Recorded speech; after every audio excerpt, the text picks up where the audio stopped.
So I know that there's a lot of Bible believers online who are probably lonely. They don't have a Bible believing church to go to, or they don't know what it's like in the outside world. So this teaching is for you, which is going to be important. All right, let's start off with Genesis chapter 2. First of all, you got to understand this. God's intention was man to not be alone. Okay, it's not good. Look at Genesis chapter 2, and we will read verse 18. And the Lord God said, "It is not good that the man should be alone. I will make him and help meet for him." Okay, so what's important to understand, as we all live alone in our world, it's not good for man to be alone. When you're all alone, as Bob Jones Sr. said, an idle mind is the devil's workshop. When you're all alone, especially where it's idle, that gives plenty of time for thoughts to run in your mind. Yeah. And who attacks your mind? It's Satan and the devils, right? 2 Corinthians 10 verse 5. Gives a lot of time for them. And what happens is that it builds up a lot of depression. It builds up a lot of complaining attitudes. And all of this, also it builds up a stage where you're very awkward. You lose confidence. And not only that, where you become awkward, where you lose confidence, it also gets rid of an important thing that's important as a Bible believer. It's faithfulness. Staying faithful to God's work. Now, some of you are doing fine being alone and you don't have these symptoms. I'm not talking about you. Good for you. There are Bible-believing Christians out there who I can't imagine, and I went through that a little bit in my life too. I can't imagine how they were able to keep pressing on for God by themselves, and that's been often. But you're going to find out when you read a lot of these Bible-believing heroes that you heard about, when you read their diary, one of the most common complaints and the hardest things they went through is not just suffering, but you'll see loneliness, guaranteed. It's always loneliness. So when these signs show up, it's not a good thing. So I want to give you some tips on how to handle loneliness. First of all, you understand that wasn't God's intention, all right? God's intention is for you not to be alone. So that's why go to Hebrews 10:25. Hebrews chapter 10, verse 25. And I don't like it when there are some people out there, or self-righteous so-called Bible believers, who attack this verse saying, oh, we don't believe in church and stuff like that. And no, it's important that you have this gathering together. Amen. And not just online. I mean actual real-life people. You need that. Okay, so here are some things that can help you. First of all is this. Go to church. Amen. All right? That's the best advice ever to solve loneliness. That's the best advice, is Hebrews 10:25. Of course, all have sinned and come short of the glory of God. No one is perfect, but trust me, is you need people around you to at least give you a 20% of spiritualness if 80% is something fleshy and even wrong, okay? You need some sort of spiritual juice from somebody. And you add one person plus another person plus another person, it helps you a little bit more, okay? You really need to gather. God commanded that. It's a command, actually, not an option. Not forsaking the assembling of ourselves together, as the manner of some is, but exhorting one another, and so much the more, as ye see the day approaching. Notice when you come to church, it's exhorting one another. See that? It encourages each other. It helped me many times as a pastor. I know that, that in church, we might have spiritually weaker people, but I'm going to tell you the honest truth. It doesn't matter how much spiritually advanced I am more than you. I can't tell you how much of a blessing it is when I have a couple Christians in the church, and that keeps your pastor going throughout the rest of the week. Really does. Even one person, it really does. It really does. It's truly encouraging. So go to church. Now, a lot of you online are saying, well, there's no Bible-believing church near me. What I'd recommend is this, is that I always recommended this to people. Go to our resources link, please, okay? Go to our resources link, and you'll see a church directory there. Click on that church directory, and you'll find a Bible-believing church. And if that doesn't work, then just throw in a comment or email me. And I always respond to those people about where to go. If I haven't yet with some of you, then it's by chance, a good chance I may have missed the email because there's a large volume. So please feel free to comment on this video or send me an email. So that's why we're online. That's why we're here for you. See, the Lord set our online ministry out there because there aren't other Bible-believing ministries doing that. So we're the one trying to do it for you, reach it out for you and get you involved with the church, all right? So contact us.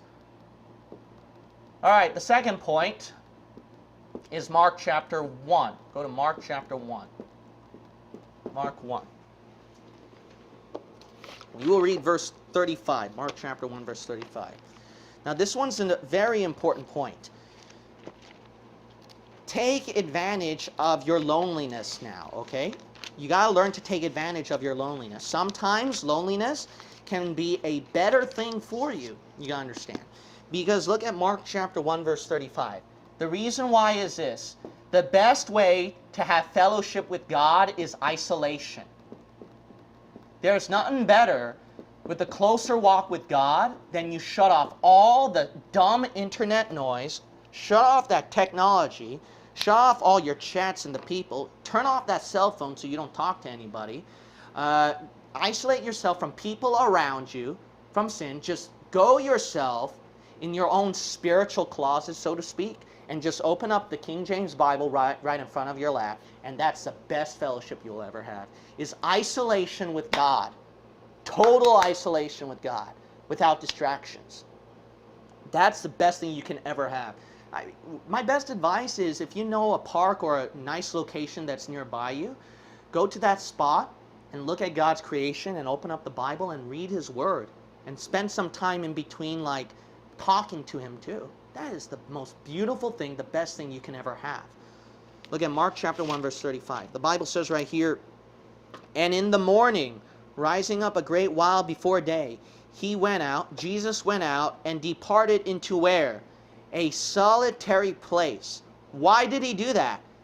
And there prayed. So He can finally talk to God in isolation. Because look at verse 34. He was so busy with people. Look at verse 36. After His isolation with God, He was again busy with people. Okay? The best time is that you get isolated from everybody and just talk to the Lord. And trust me, your relationship with God increases when there's no distractions from the world. Did you ever notice why Buddhist monks and Catholic monks, they emphasize this isolation, solitary thing? Because they believe that kind of isolation would get them closer to their God, see? That's why they get really holy-minded, so to speak. But unfortunately, it's for the wrong way, and they got a wrong belief, and they also have a wrong salvation. So they do it all wrong. But you Christians have it all right, so you got an advantage right there. Now go to Proverbs 18, Proverbs chapter 18. I can't tell you enough that isolation is very important for your communion with God. It's really the best thing you can ever experience. It's truly that song, I come to the garden alone while the dew is still on the roses, and the voice I hear falling on my ear, the Son of God discloses. And He walks with me, and He talks with me, and He tells me I am His own. And the joy we share as we tarry there, none other has ever known. You know why? It's all by yourself. I come to the garden alone. And then I love that third verse, where it says, God says, but He bids me go through a voice of woe. Even though I want to stay in the garden longer with Him. But God says, no, you got to go. You know why? There are souls to get saved. We got to fellowship with the brethren in the church, see? But see, I want you to understand that's how important your isolation is. So don't think of it as discouragement. Okay, Proverbs 18, verse 24. Now, this is just common sense, too. A man that hath friends must show himself what? Friendly. Okay, now, this is common sense that even lost people know. The reason why you don't have friends is you're not friendly. Now, you got to understand this, is that what's really unfortunate and sad, I never seen people who cause fights and fusses more about, and nitpicky about stupid things than people who grow more knowledge in the Word, see? Because you're always picking something to fight with. And when you do that, that's not showing yourself friendly, and you don't have any friends. You know how, trust me, when you're living right for God, they'll leave you. You don't have to leave them. You don't have to start the fight. You don't have to act like the jerk, okay? Let them be the one causing the separation. Let God be the one. You don't have to be the one, all right? In the meantime, you be friendly, okay? And that means everybody, including lost people. Now, you might say, why is that, Pastor? I thought there's supposed to be separation. Separation when it comes to wrong influence and when it comes to wrong doctrine. Those two things, sin and doctrine, where they influence you, you're supposed to separate. But other than that, you're supposed to stay with them so you can lead them to Christ. And I showed you verses on that a long time ago in videos. Jesus Christ, he hang around with publicans and sinners so that he can lead them to Christ. 1 Corinthians chapter 10, Paul even said, if a lost sinner bids you go to a feast, go with them as long as it's done for the glory of God. See, as long as it's not sin or wrong doctrine that influences you, be friendly with as many people as possible, all right? I would go even these big family meetings, all right? And you know, I get a good time, you know. Sometimes my family members will they'll show me off, you know, MIT, Harvard, and stuff like that. I think that's kind of trying to pressure me to go. Maybe that's why. But, you know, I'll have a good time with them, and then we hang around with family members. I catch up with my cousins and all that. And nearly all of them are lost people drinking.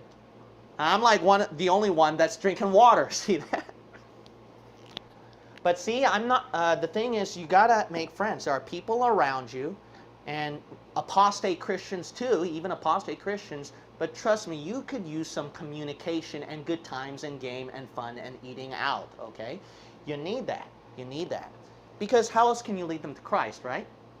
What are you going to do? How are you going to sneak them Bible-believing truth, right? How are you going to be a testimony where they can see you and maybe they can become a Bible believer like you, right? So this is important. Be friendly. Well, you know, I'm just not that type of person. That's why you have no friends. A man that hath friends must show himself friendly. Look, I got to tell you this. I am a goofball and awkward too, and I'm very shy. I know that's hard to believe. But you know why that's hard to believe now? Because I worked on being friendly. And guess what? I made a lot of mistakes, and I'm a goofy guy. I would look like the clumsy person. But the more and more I talked with people and communicated, it also caught me off that awkwardness and made me kind of learn about common sense now on how to deal with people. Amen.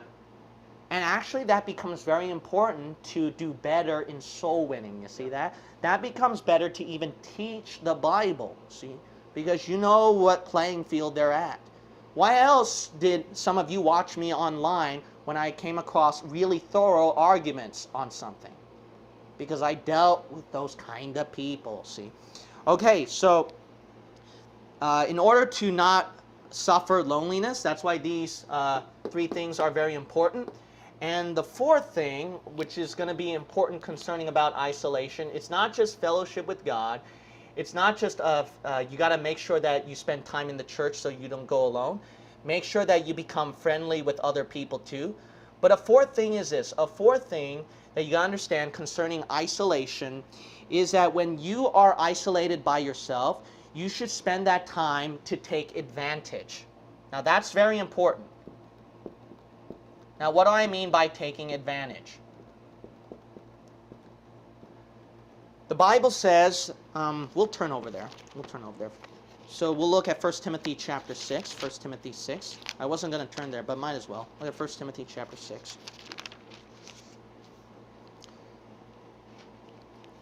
And then we'll look at verse 17.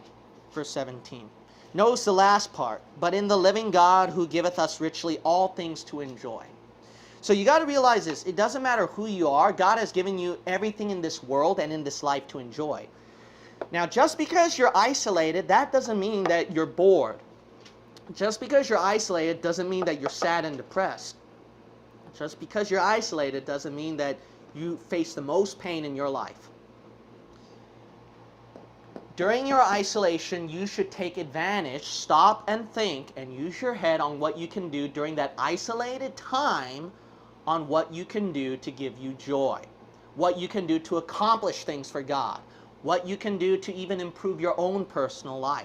See? The more time that you use that isolation, see, as an advantage, not as a disadvantage.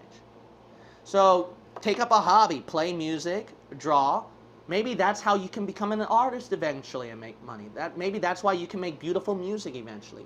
Take that time to study more of the Bible. Take that time to not watch the internet, but watch our videos and increase more in knowledge of the Bible. See, isolation can be a benefit compared to being busy with people. And trust me, when you have a wife and children, you become even more and more preoccupied spending time with them. And that's why Paul said it's better to be alone in the ministry, 1 Corinthians 7. Why? Isolation has sometimes better benefits than being around people. So you got to realize this. Isolation and companionship both have pros and cons. But you think isolation is only cons, that's why you're miserable. Take advantage of using it as a pro now, as a pro. You know what the dangerous thing is? If you don't do number 4, I'm going to tell you the most dangerous thing that will happen to you. You're going to be, like I mentioned originally, idle at home, 1 Timothy chapter 5, all alone. And when you sit down and do nothing, an idle mind is the devil's workshop. And that is the most dangerous thing that can happen. I'm just going to say this real quickly concerning Big Chuck. Big Chuck said this, is that he would always tell addicts, the most dangerous thing is that you're stuck alone in your home. Why? Because what happens is then with that addiction running wild, not only that, you eventually commit suicide. And there were people who committed suicide, and those who lived right next door to Chuck. And he stressed them so many times this. You know what he told them, actually, as number 1 thing? He told them this. And you got to realize this. There wasn't really a Bible-believing church out there that time too. There were Christian churches, but they weren't really Bible-believing. But Chuck realized it's very important to do this because isolation is a dangerous thing.